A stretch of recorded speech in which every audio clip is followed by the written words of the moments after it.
ഈശോമിശിഹായിൽ സ്നേഹിക്കപ്പെടുന്നവരെ, ഇന്ന് നമ്മൾ ശ്രദ്ധിക്കുന്നത് പരിശുദ്ധാത്മാവിൻ്റെ വരങ്ങളിൽപ്പെട്ട രോഗസൗഖ്യത്തെക്കുറിച്ചാണ്, അല്ലെങ്കിൽ രോഗശാന്തി വരത്തെക്കുറിച്ചാണ്.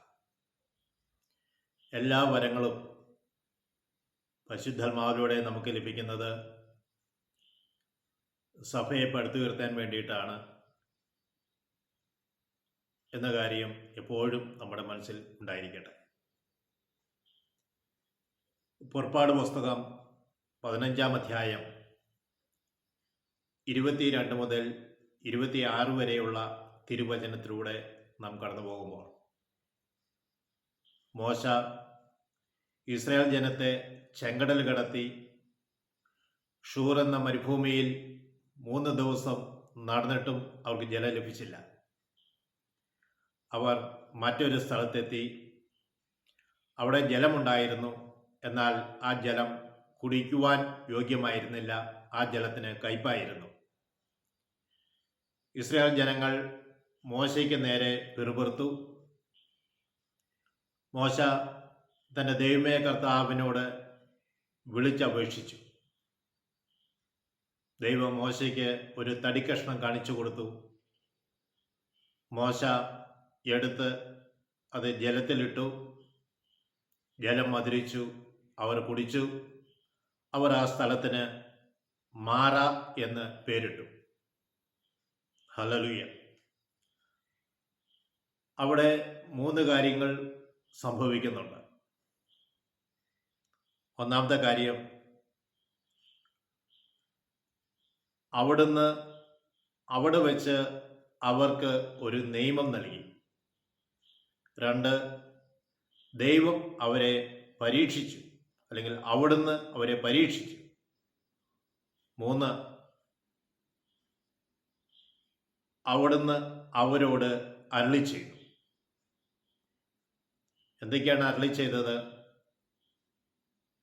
5 കാര്യങ്ങളാണ്. ഒന്നാമത് പറഞ്ഞത്, 3 കാര്യങ്ങൾ സംഭവിച്ച കാര്യം പറഞ്ഞു. 1, അവർക്കൊരു നിയമം കൊടുത്തു. 2, അവരെ പരീക്ഷിച്ചു. 3, അവരോട് അരുളി ചെയ്തു. എന്താണ് അരുളി ചെയ്തത്? നിങ്ങൾ ദൈവമായ കർത്താവിൻ്റെ സ്വരം ശ്രദ്ധയോടുകൂടെ ശ്രവിക്കണം. 1, കർത്താവിൻ്റെ സ്വരം ശ്രദ്ധയോടുകൂടെ നിങ്ങൾ ശ്രവിക്കണം. 2ാമത് പറയുന്നത്, അവിടുത്തെ ദൃഷ്ടിയിൽ ഉചിതമായത് പ്രവർത്തിക്കണം. കർത്താവിൻ്റെ ദൃഷ്ടിയിൽ ഉചിതമായ കാര്യങ്ങൾ മാത്രമേ നിങ്ങൾ ചെയ്യാൻ പാടുള്ളൂ. 3ാമതായി പറയുന്നത്, നിങ്ങൾ അവിടുത്തെ കൽപ്പനകൾ അനുസരിക്കുകയും. 4ാമതായി പറയുന്നത്, നിങ്ങൾ അവിടുത്തെ ചട്ടങ്ങൾ പാലിക്കുകയും ചെയ്താൽ ഞാൻ ഈജിപ്തുകാരുടെ മേൽ വരുത്തിയ മഹാമാരികളിൽ ഒന്നും നിന്റെ മേൽ വരുത്തുകയില്ല. എന്നിട്ട് പറയുന്ന അടുത്തൊരു കാര്യമാണ് വളരെ പ്രധാനപ്പെട്ടത്. ഞാൻ നിങ്ങളെ സുഖപ്പെടുത്തുന്ന കർത്താവാണ്. ഹല്ലേലൂയ. ദൈവം നമ്മളെ സുഖപ്പെടുത്തുന്ന കർത്താവാണ്. അവിടുത്തെ നിയമങ്ങൾ അനുസരിക്കണം, ചട്ടങ്ങൾ പാലിക്കണം. ദൈവം നമ്മുടെ ആവശ്യപ്പെടുന്നത് അനുസരിച്ച് നമ്മുടെ ജീവിതത്തെ ക്രമപ്പെടുത്തണം. അവൻ്റെ വാക്കുകൾ, അവൻ്റെ സ്വരം നമ്മൾ ശ്രദ്ധാപൂർവം ശ്രവിക്കണം. അവൻ്റെ ദൃഷ്ടിയിൽ നല്ല കാര്യങ്ങൾ നാം പ്രവർത്തിക്കണം. അങ്ങനെ ചെയ്താൽ ഈജിപ്തുകാരുടെ മേൽ വരുത്തിയ മഹാമാരികളിൽ ഒന്നും നിന്റെ മേൽ വരുത്തുകയില്ല.